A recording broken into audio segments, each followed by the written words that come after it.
रघुराम।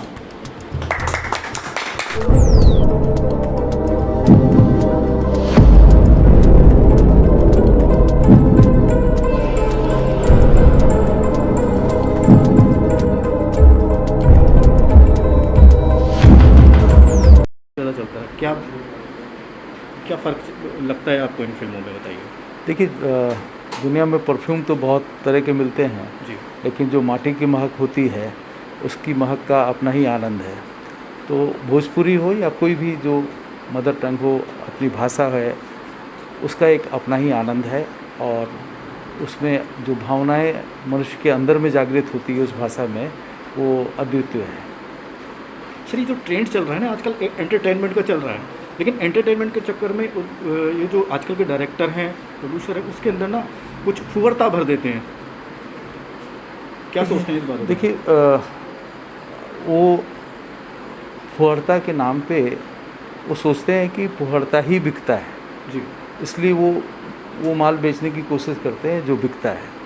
लेकिन सिनेमा हो या साहित्य हो, इसका दूरगामी प्रभाव समाज के और आगे की पीढ़ी पे होता है। तो इसीलिए समाज में बहुत सारे नियंत्रण हैं, व्यक्तिगत आचार व्यवहार में भी बहुत सारे नियंत्रण होते हैं इसी के कारण। अदरवाइज़ सब कुछ पॉपुलर हो सकता है, और इसीलिए नियंत्रण में रखने की आवश्यकता है। मैं समझता हूँ कि अब समय आ गया है कि जब सर के ऊपर से पानी बह रहा है, अब इसमें नियंत्रण की आवश्यकता है। आने वाले टाइम में आप भोजपुरी फिल्मों को कहाँ देखते हैं?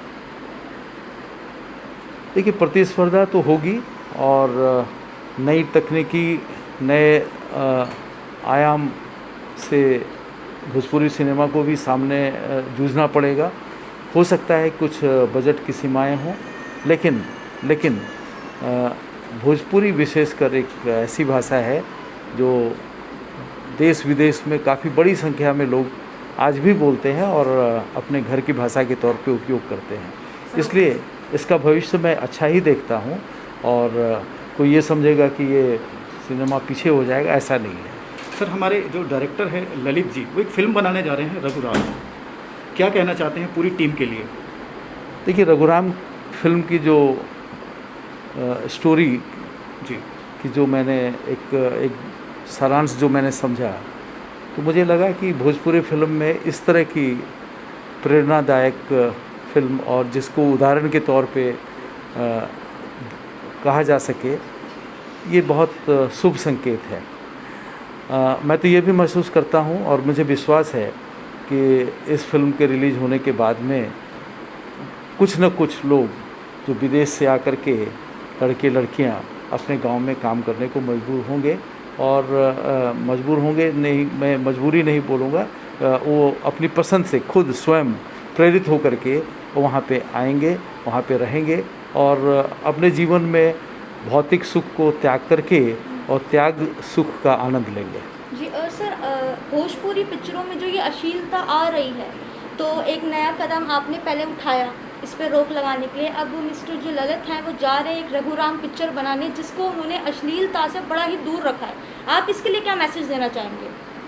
नहीं, ये सराहनीय कदम है, और मैं ईश्वर से प्रार्थना करूँगा, लोगों से अपील करूँगा कि ऐसी फिल्मों को प्रोत्साहन दें, इसका साथ दें, ताकि इस तरह की फिल्में भोजपुरी में और भी बने, और भोजपुरी के नाम पे एक फुहरता का जो कलंक लगा हुआ है, उससे वो ऊपर आकर के एक सामाजिक फिल्मों की बनाने की और दिखाने की परंपरा की अच्छी शुरुआत हो।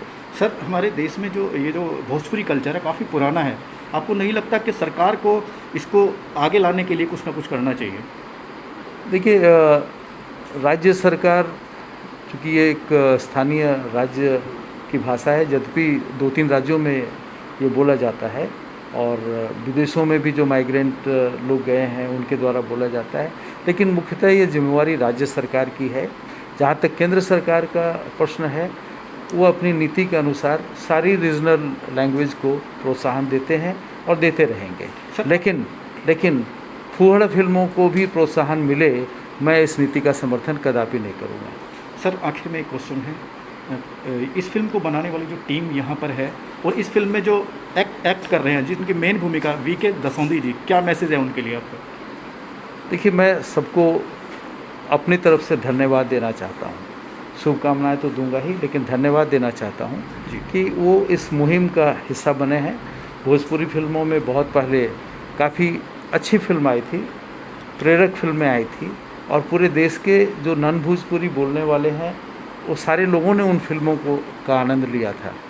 मैं तो चाहूँगा कि ये फिल्में कुछ ऐसी बने जो कि हिंदी बोलने समझने वाले लोग भी या हिंदी नहीं समझने वाले लोग भी भोजपुरी फिल्मों में एक विशेष प्रेरणा पाएँ और उसका आनंद उठा पाएँ। सर, उत्तर प्रदेश के मुख्यमंत्री योगी आदित्यनाथ जी ने भी बोला था कि जो फॉरवर्ड फिल्म बना रहे हैं फिल्म निर्माता, उनको सब्सिडी नहीं दी जाएगी, इवन भोजपुरी को दी जाएगी। इसमें आपका आप समर्थन करते हैं? देखिए, नरेंद्र मोदी जी के नेतृत्व में जो सरकारें चल रही हैं उनकी बहुत दूरगामी दृष्टि है।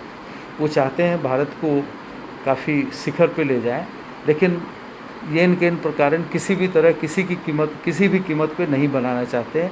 हम चाहते हैं कि हम अपनी संस्कृति को, अपने मानवीय मूल्यों को सबको बचाते हुए हम तरक्की करें। योगी आदित्यनाथ जी की सोच भी उसी लाइन पे है। Thank you sir.